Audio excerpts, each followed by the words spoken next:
tous, j'espère que vous allez bien. En tout cas moi ça va super bien aujourd'hui. Je me suis un peu changée, voilà, je suis habillée, machin et tout. Vous m'avez demandé de 10 conseils dans la foire aux questions lockdown qui est ici et que je tire à chaque fois. Pour pouvoir débuter tout simplement sur YouTube. Et je me suis dit que bon bah je vous ai donné comme ça des conseils à l'arrache. Et là aussi je vais le faire à l'arrache, dites-le vous. Mais autant, si vous le souhaitez pendant le confinement vous lancer sur YouTube, autant vous en informer tout de suite. Vous avez déjà vu tous les derrière de YouTube, mais posez vos questions et aujourd'hui je reviens pour vous donner des conseils en fait par rapport à ce que moi j'ai vécu. Bien évidemment le vécu de chacun est différent, c'est le petit disclaimer. Et donc on va pouvoir commencer la vidéo tout de suite. Tout simplement, le premier conseil que je peux vous donner, d'abord quand vous créez votre chaîne YouTube, il faut lui donner un nom. Alors le nom que vous allez lui donner, ça va être votre identité. Voilà, tout simplement, dites-vous que si vous venez à être connu sur les réseaux sociaux, ça va être votre identité. Donc c'est le pseudo à vraiment bien choisir et à ne pas changer 46 785 fois en cours de route. Voilà, donc il faut bien se poser la question. Le pseudo, ce qui est préférable aussi, doit absolument ressembler à ce qui va être mis sur votre chaîne. Donc moi j'ai mis Life is Beautiful parce que il y a de la beauté sur ma chaîne. Je n'allais pas mettre Life is Gaming. Par exemple, je pourrais mettre Life is Gaming si je fais du gaming. Voilà, vous voyez un petit peu la différence. Et donc du coup, c'est le premier conseil que je peux vous donner. Le deuxième conseil que je peux vous donner, c'est évidemment choisir un petit logo en fait qui vous ressemble pour débuter, puisque après évidemment le logo va changer, on sait tous. Pas d'office mettre une photo de vous parce qu'après vous n'êtes pas totalement d'accord, vous allez changer tous les jours de votre profil, mettez un petit logo, un petit truc bien simple, bien efficace et ça fait franchement très plaisir. Le troisième conseil que je peux vous donner, c'est choisir une belle bannière. Moi j'ai choisi une bannière très sobre, on pourrait le dire, moi c'est des paillettes dorées, voilà, un truc très sobre ou alors un truc qui représente un petit peu aussi votre chaîne YouTube. Ça aussi, ça donne vraiment l'identité de votre chaîne YouTube et c'est toujours très intéressant tout simplement d'avoir ce genre de choses. Le quatrième conseil que je peux vous donner, tout simplement, une fois que l'identité de votre chaîne est faite, dites-vous que vous allez avoir du contenu à publier dessus, c'est un petit peu normal. Il y a bien évidemment derrière tout ça le montage, mais on va parler d'abord de la vidéo proprement dite. Donc à partir du moment où vous avez tourné la vidéo, comme moi je suis en train de le faire ici, quand vous allez tourner la vidéo, simplement, il faut que vous sachiez de quoi vous allez parler, que vous ayez un petit peu une idée de ce que vous allez dire, ce que vous allez faire. Au moins, vous savez un petit peu où vous allez mener le spectateur qui va vous regarder. J'ai l'impression de donner des cours. Mais au moins, il va savoir en fait votre sujet. Et dès les premières minutes de l'intro, c'est bam, voilà, c'est ça le sujet. Je sais ce que je filme pas comme ça n'importe comment, non. Je sais ce que je filme. Au moins, le spectateur sait si ça va lui convenir, le contenu, ou si clairement, non, ça ne me convient pas, j'arrête la vidéo. Bien évidemment aussi, ce qui va accrocher l'œil premier du visiteur, ça va être simplement la miniature. Voilà. Moi, je vais vous donner un conseil, j'utilise Pixies pour la miniature. Voilà. Parfois, vous voyez que, comme le Vlogtober, que je mettrai vers le dernier Vlogtober, que j'ai mis dans la barre d'infos, et ben voilà, là j'ai mis 4 photos, des fois j'en mets qu'une, ça dépend. Parfois je mets juste un truc, voilà, c'est tout, mais vraiment un truc qui va représenter ce que vous allez dire en fait dans votre vidéo, le sujet de votre vidéo. Des fois c'est pas toujours possible, mais voilà, dans le meilleur du possible, montrer vraiment de quoi parle votre vidéo, parce que déjà le spectateur va se fier là-dessus en fait en premier.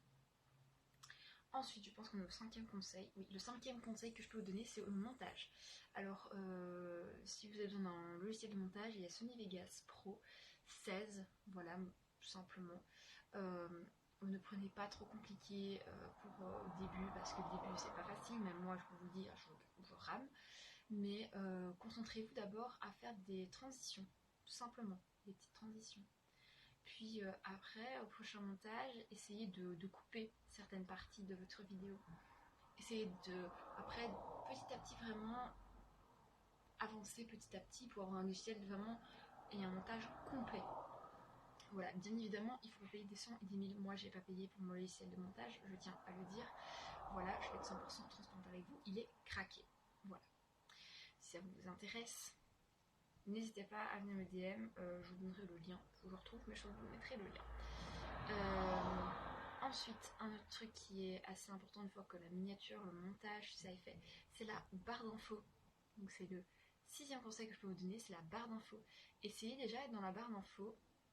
Non, avant on va commencer par le titre. Pourquoi je commence par la barre d'infos? 6e, on recommence, 6e, la barre d'infos. Le titre. Je suis à fond aujourd'hui, c'est une dure journée de montage.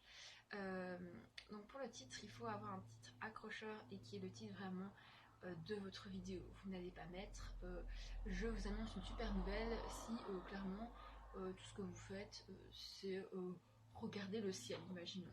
Voilà. Il faut vraiment que le titre soit en adéquation avec le thème de la vidéo. Ensuite, ce qui est assez important dans tout ça, il faut aussi, donc 7e conseil, que la barre d'infos soit bien complète. Qu'est-ce que j'appelle par bien complète? J'entends par là, par exemple, regardez, moi je remets le titre de ma vidéo, me suivre. Ce que je vous conseille comme site, parce que j'ai commandé dessus et que je sais que c'est fiable. Et ensuite, si j'ai des articles que j'ai portés récemment, des articles que clairement j'ai acheté récemment, voilà, il faut le mettre aussi dans la barre d'infos, surtout si vous faites du lifestyle. Voilà, du lifestyle uniquement. Si vous utilisez des produits tels que le make-up ou un truc, voilà, vous avez acheté il n'y a pas longtemps, afin que ce soit vraiment super complet et que l'abonné puisse s'y retrouver, et ben mettez-le aussi dans la barre d'infos. Si vous avez des codes promo, mettez-les aussi dans la barre d'infos. Parce que votre spectateur n'est pas uniquement abonné à tous vos réseaux sociaux. Si ça tombe, il vous découvre sur YouTube. Ce qui est très important aussi, c'est de mettre les réseaux sociaux si vous en avez. Comme ça, au moins, le spectateur peut comprendre et... Enfin, pas peut comprendre. Le spectateur peut aller vous voir ailleurs et donc peut vous follower un peu partout. Et donc, ça vous rapporte à chaque fois un abonné un peu partout sur vos réseaux sociaux. 8e chose que je vous recommande, c'est de bien lire les commentaires. Moi, j'ai pas encore de commentaires actuellement, mais c'est vraiment la recommandation. C'est de bien lire les commentaires. Pourquoi? Parce que tout simplement, les commentaires parfois peuvent être certes insultants, parfois très sympathiques, et parfois on vous pose des questions. Et donc un abonné qui n'a pas beaucoup de questions, qui n'a pas de réponse à ces questions, c'est pas un abonné qui va spécialement revenir tout le temps, quoi. Il va être un peu saoulé, voyez-vous, et je le comprends, franchement. 9e, ouais, je pense que c'est le 9e conseil que je peux vous donner. Et là on va revenir sur la vidéo type. Mettez un écran de fin avec le petit bouton de s'abonner, parce que des fois ça incite les personnes à s'abonner à votre chaîne YouTube, et mettre votre dernière vidéo, parce que si la personne découvre votre chaîne YouTube, c'est toujours parfois intéressant qu'elle puisse voir, ah ben voilà, il a sorti telle vidéo, et la personne va passer d'office du temps sur votre chaîne et à regarder ce que vous avez fait, le contenu que vous avez produit. Faites aussi des playlists, voilà. Moi il y a une playlist make-up, il y a une playlist je sais plus ce que j'ai mis encore comme playlist, mais voilà, je répertorie à chaque fois la playlist vlog que je dois faire aussi. Et comme ça, au moins, la personne, elle sait, en fait, elle dit, ah oui, moi, ça m'intéresse les vlogs, le make-up, ça m'intéresse pas. Ce qui m'intéresse, c'est le kitchen, le reste, ça m'intéresse pas. Et moi, chacun peut avoir, en fait, sa petite part partout. Et donc, c'est assez cool, ça. Et la 10e chose dont je peux vous recommander, c'est de vous éclater sur YouTube et de ne pas trop vous prendre la tête. Certes, vous avez peut-être un petit peu pris la tête, mais voilà, c'est des choses essentielles de base, je trouve. Si jamais vous n'avez pas, voilà, fait ça pour le plaisir, maman, voilà, c'est clair et net. Moi, je le fais pour le plaisir, mais voilà, j'aime bien avoir un truc bien clean. Ça, c'est clair et net. Donc voilà, je ne peux rien vous dire de plus là-dessus. C'était mes 10 petits conseils pour bien débuter sur YouTube, et je vous dis à très bientôt dans une prochaine vidéo. Bye!